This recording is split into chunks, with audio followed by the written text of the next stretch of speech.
Hi, I'm Corinne Casazza. I am a writing mentor, ghostwriter, and best-selling author. Today I'm going to talk about writing as healing. So I've always known that writing is healing. I wasn't really sure on a conscious level, though, why it works that way. I was working on my last book, The Adventures of Bluebelly and Sugar Shaker, and I was having a real internal conflict about it. So I was having a tough time writing. I was in a lot of resistance. And I had a session with my spiritual counselor, and I said, I know writing, storytelling is healing, but I don't get why. And he said, Corinne, when you read, everything goes right into your unconscious. And I was like, oh, right, ding, ding, ding, like I get it now. I said, oh, talk about a captive audience. And he said, that's right. You're putting stuff right into people's heads. So you better be in integrity with what you're telling them. And so stuff is stored in our cellular memories and it comes up to heal. And when I'm writing, I'm really learning more about me and wanting to share that. And so that's what happens when you're on the road to learning more about you. Stuff comes up to heal. So for the writing of my first book, I was remembering entire conversations from the dinner table that happened 30 years earlier. I have a sister who's older than me, and I would ask her about, I'd say, hey, XYZ. And she'd be like, yeah, that's exactly what happened. Where is this coming from? Cellular memory. So the stuff is going to come up. And then in my next book, Walk Like an Egyptian, I remember I was writing it. I started writing it on my lawn in New Hampshire, and it sat for a year. And when I opened it a year later, I was living in Sedona. So I opened the book, and I found this story about a woman who moves from Boston to Phoenix to be a flight attendant. And while I wasn't a flight attendant, I was in Arizona. And in the past, I had had a huge fear of flying. And in the year between me starting that book and me opening up to see where it was, I had done a lot of work and overcome my fear of flying. So I talked about writing, healing the author as you're going through, healing the writer, but it also heals the reader. I really believe that's part of the reason why people are attracted to a book in the first place. There might be a word or a phrase that triggers healing in that person, and that's why they're reading the book to begin with. And this happens whether you're writing fiction or nonfiction. It can take time or it can be a spontaneous healing. I've seen evidence of both, and actually both have happened to me. So I'm going to give you an example of writing as healing almost in the moment from my own life. And this is a shortened version of a story that you'll find in my book, Break These Chains of Love, A New Paradigm for Relationship. So I was getting ready to write a class on writing from love and joy. And I remember my friend who owned the space where I was teaching said to me, pay attention what happens to you when you go to write this class, because it's going to be a lesson for your whole class. I had forgotten about that. So I was on vacation from my corporate job. It was 2 days after Christmas, and I had set aside this one day to write the class because I was teaching it the next week. So I had been seeing this guy. We had been seeing a lot of each other, but here it is 2 days after Christmas. Christmas had come and gone, and I hadn't heard from him. So I knew things were over, and that was kind of in the back of my mind too. And I was sitting down to write, and I got this intuitive hit to go look at his Facebook page. Now, he was a writer also, and he gave a lot of relationship tips. So I navigated over to his Facebook page expecting to see some relationship tip. And instead, I see this note from a woman that says, I'm so glad we spent Christmas together. I had the best Christmas ever. And I was like, oh, really? Read it again, and I read it again. I was really pissed. I was really mad. I was hurt. I was angry. I was like, you couldn't have the decency to tell me yourself. And then I'm like, universe really has a sense of humor. Like, I'm supposed to write a class about writing from love and joy in this moment while I'm really pissed off right now.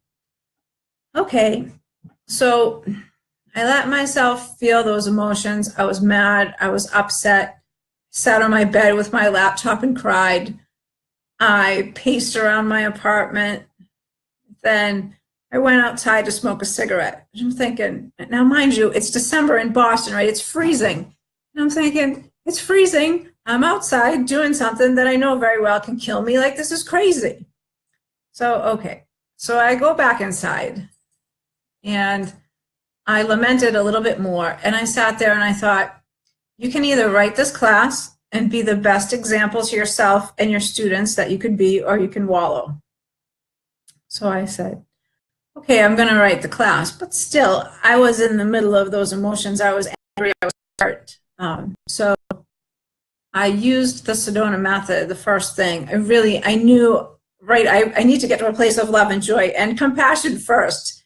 But I can't write from anger, and I don't want that to fuel my meditation or any of my writing. So I wanted to get back to a place of neutral.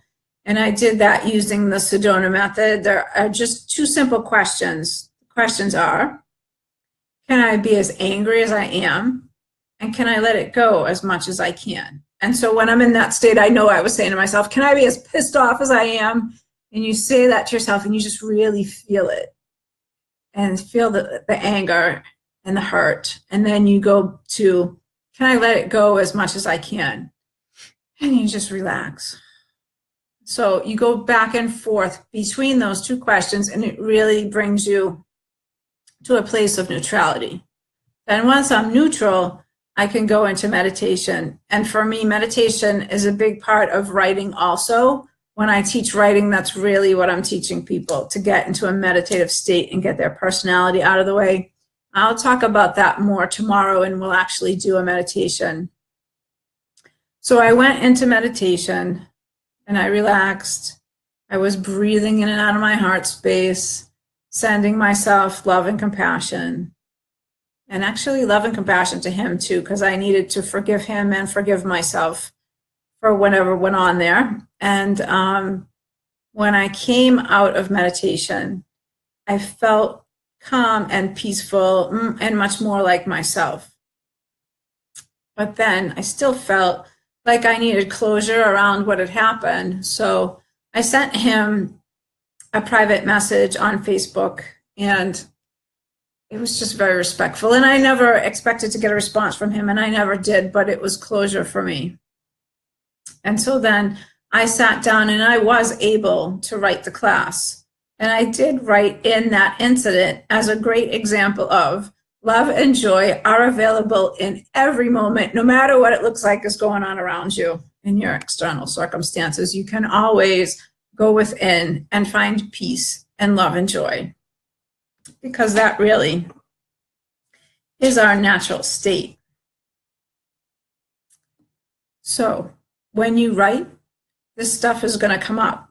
And is it going to be uncomfortable? Yeah. Is it going to make you want to stop? It might.